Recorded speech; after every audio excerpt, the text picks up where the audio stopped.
Assalomu alaykum, hurmatli dehqonlar.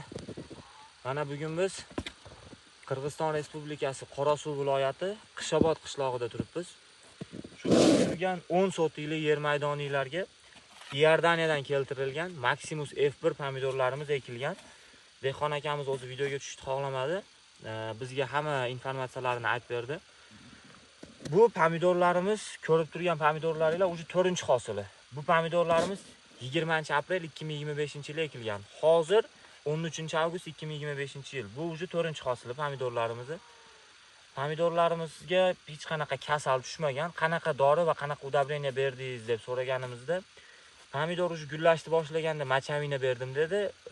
Pomidorning hosili o'sha yong'oqchalik bo'lgan paytda azot berdim dedi. Boshqa hech narsa berilmagan. Ko'rib turibsizlar, mana bu yoqlarni ham olib ko'rsating. Pomidorlar juda yaxshi, 4-hosil o'sha bu. Juda ham chiroyli, bir xil. Mana xohlasanglar mana bantigi bilan uziladi mana. Mana hech qaysi biri uzilmagan. Mana qo'yib qo'ydi deb o'ylamanglar mana. Hammasi bantigi bilan uziladi. Juda ham chiroyli.